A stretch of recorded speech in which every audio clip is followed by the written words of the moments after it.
Okay, good to see you all. Thank you for coming. Yes, it's working. Awesome. So my name is Steven Boonstoppel, and I am a teacher at a middle school, high school in the Netherlands, so it's home game for me. And we at school have a project, as said, with sensor boxes. So I've got a sensor box with me here. It's a rather small box. We started out with a much uglier, bigger box. I'll get to that in a bit. And why LoRaWAN, to address the main elephant in the room? LoRaWAN, especially for schools, is quite amazing. Schools have problems with recurring costs. Recurring costs are usually not very nice. The students have to pay for their books. That's very quite pricey. And we tend to keep the recurring costs to a minimum. And LoRaWAN is just, we buy a box, that's it. It's no more costs. We have a gateway, one-time purchase. It works forever. Also, we use the Things network, the free version. We are a community project, so we live on the Things network. And that means for us it's really nice. And also, as you will see, it not only works at school, it also works around school and probably also in other countries. We'll see an example of that as well. Okay, so what's in the box? In the box is quite a lot. It's a quite compact one. We have temperature, pressure, humidity, the TPH. Quite usual ones. We also have particulate matter sensor and the CO2 sensor, as well as luminosity and UV sensor, so we can sense light for plants, greenery, sound level. Questions about what's the effect of a school in the neighborhood. Lots of people bringing and getting their kids. Lots of noise during the breaks. And location. We want to be able to track where the boxes are and also correlate the data we measure with their location. We see examples of that as well. There will be lots of examples. So what about the project? We have 4 main goals. The first one is for students to understand the world. And this is one graph that a student made 2 years ago, and he came up to me the next day, and he was like, "Sir, what I found today, it's really weird and really amazing." So it's a Dutch graph, it's a Dutch school, but what we see here is the air pressure in hectopascals, so the usual value. And we see it on 2 different days, the 16th of September and the 17th of September. But there's something interesting going on, obviously. That's at 7:30 a.m. in the morning. We see a sudden spike. It happens 2 days in a row. So it turns out he's an agrarian, at least his family is agrarian. And this is the cow milking machine, the automatic robot. What happens? It uses a compressor, uses pressurized air to milk the cows. And he put his box up right next to the outlet of the compressor. And in turn, you see a spike in air pressure. And that's a realization that we love to see in students, that all of a sudden they start to understand, hey, but that's how it works. That's what we want to achieve. And this is just one example of that. Another one is the awareness on the environment of whatever it is that we do, of what people before us did and what we should do in the future. And what we see here is an example from the data, the raw database. It may not be very well readable, but there's something interesting going on in the red box. There's a value of 19.7 as well as 26.7. These measurements are very close to each other with respect to time. They're just maybe a few seconds or a few minutes off, but their location is different. One is under the greenery, hidden between some plants, while the other is in a dense neighborhood, lots of paved roads, and lots of brick houses. And all of a sudden we see the impact of whatever it is that the people before us did and what we should do. What should we do? We should add more greenery maybe to lower the temperature. And it makes a huge difference. So that's the second goal. Then for students, it's also very important not only to understand the world, but also be able to live in this world. And living in a world also means that you have to collaborate with people. Not only inside school, among peers, but also with external parties. What we see here, the picture on the left is a bit dark maybe, it's a bit of a bad picture, but there are a lot of people from, representatives from the local municipality and also from the water authority, and also from other schools nearby. And this was at a presentation where at the right you see a student presenting his project.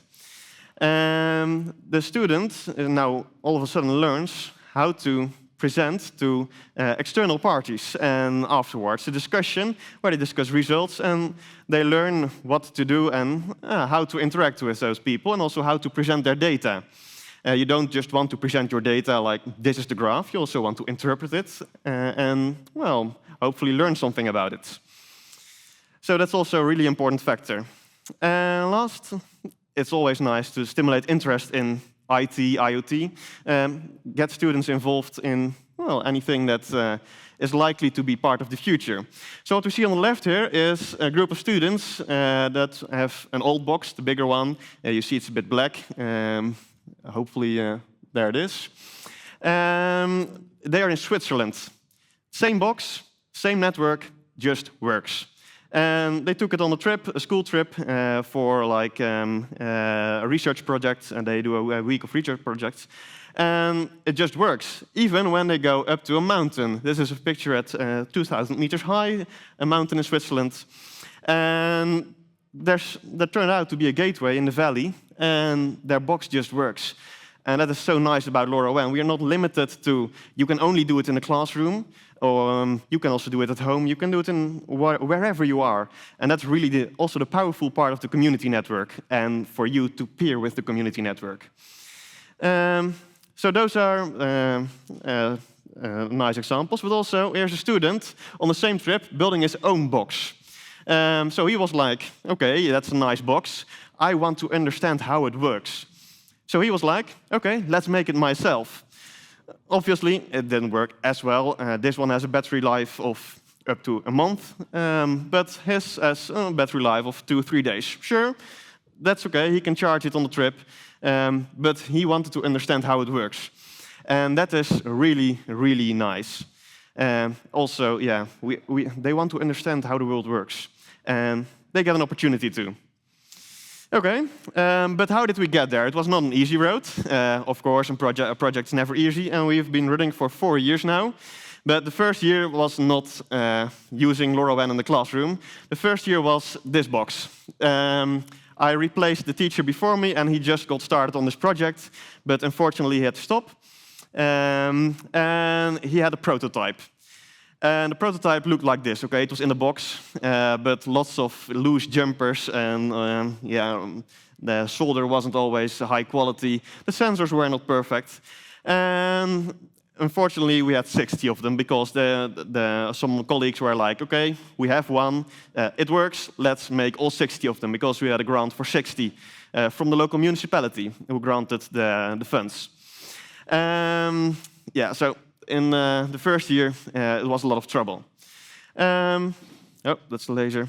And then the next year, we're like, okay, we need to improve this. We had to run some initial tests. We saw some things don't work as expected. Okay, let's make a setup. So we took some supplies from the chemistry test labs at school. We wired it up all together, and we were like, okay, let's see if we can make it better. While we were making it better, we also started to integrate into some lessons. We replaced some sensors, we improved the firmware. And here is, for physics, a graph about particulate matter versus the atmospheric height of the height above sea level. And it was just getting to know the project, the boxes, and well, start some integration into the lessons. And what we see here is a student who apparently found out at that specific place, at that specific time, that the higher you go, if you go to up to 3,000 meters altitude, apparently the particulate matter content in the air decreases, which obviously sounds quite logical. Less pollutants around, so sure, okay. One of the other projects was the first graph about the air pressure spiking. So yeah, we're trying some things out. Still a long way to go. We'll get to that in a bit. And in 2024, we were like, okay, the hardware still isn't perfect, so we made a new box. So this is where we are now at. Unfortunately, this is only one of it now. We still have to wait for funds for new ones. But I just got got an email 2 hours ago that the municipality will fund another €3,000 for us to build new boxes. And that also shows that the municipality is involved. And they see opportunities for our school, but also we will expand next year to the other schools in our place, Veenendaal. And we've also made some contacts with the water authority who will help try us expand. As well as at the conference here, I found some people willing to help. So we built a new hardware version, and we will now be able to build hopefully all 60 of them in new. So hopefully next year I will be here with saying we have 60 boxes. But the new boxes could not run the LoRaWAN drivers that were out there. Or I had to make some really bad decisions for the LoRaWAN network server. So I decided, okay, let's do it something different. Let's make new LoRaWAN drivers. The existing ones also were totally not friendly for students. I couldn't even figure it out without breaking it. And so I was like, okay, I want to do some stuff of this with students, like the one we saw in Switzerland making his own box. And so last year I spent the whole year making new drivers. They're open source, they're out there to spread to whoever is interested to do it with students at school. And it should be easy, hopefully. I tried my best. And it's in RadioLib. If you want to know more, hit me up. So yes, we also want to share, and the hardware design will also be open to everyone who wants to do it him or herself. So that's where we're now at, hoping to build new boxes next year, this coming year. So what's in the future? We partnered with the municipality, as I said. They granted some money, but now we are also going to give them something in return. And, well, it's not supposed to be readable, it's in Dutch, but it's a screenshot from an email I got like a month ago from the local municipality. And they were like, okay, you can do this for us. Your students can do this for us. And what is it? Well, for example, there are a lot of temperature models on how the temperature is in a city. They expect, given the materials, the bricks around there, to be hot. But they don't know. There may be differing factors. So what we can do, what our students can do, they can go out with these boxes. We've got 60 of them, and they can fill in the gaps in the model and validate whether whatever it is that the municipality is using to make their decisions for the future, they can, well, verify if that's true, or maybe they conclude, well, this is not true, and instead we should do this or that. And that also means we can involve our students in our future, in their future. It's not only ours, it's also theirs. And we've also recently partnered with another middle school nearby, and their municipality is also interested in projects like these. So we can help them, they can help us, and it's a symbiotic relationship. And that's what education is also about. So that's one of the future things. Then we'll also be looking to expand into more subjects. For example, I'm currently talking with a math teacher who wants to use the data set from these boxes. There's lots of data to use in the statistics course. Currently, they use some random data set they found on the internet, but they can now make it touchable, real for the students. They can use their own data. They can take home a box a month in advance and use their own data. Or in biology, there's subjects about abiotics. They can learn about what are they and what can we do with them. In physics, how do these sensors work? We already have some courses, lessons about the particulate matter sensor. How does it work? The CO2 sensor uses some resonance, also very interesting to explore. But also geography, like urbanization, greenery. And on the right is a map of a snapshot of last year. We anonymize the data. We shouldn't publicly show where students live. So we use boxes, and we color the boxes depending on the values of whatever it is, the sensor they are looking at. Maybe it's temperature here. At least I think this is the particulate matter. And our school is here, and there's another school here. And the color of these boxes means that it's a higher value than the darker blue ones. So what we apparently can conclude from this, probably, is that the particulate matter is higher because of the people who bring their kids or take their kids home using cars. And those are all lessons we can learn and our students can learn, and they can learn to us. But only not our students can learn, but you can also help. Like I hear a lot of the time, like, what can I do with those students? They are selfish or whatever it is. But you don't say that of your kids. Your kids are smart, of course. Your kids deserve a better future, and that's for all students. Your kid is a student. Those students could be your kids. And so the call to action here is to hopefully reach out to a school. Schools can't find you always. They don't know where to start. They probably don't know that you even exist. So please reach out to schools if you have got anything that they may be able to do. If you've got some sensors and you want to validate some real-world scenarios and see if they hold up to random people using it, go to a school, offer your project, and they will likely be happy to help you. Sometimes the curriculum is full and they can't just throw in something extra. They need to know in advance. But you can help schools in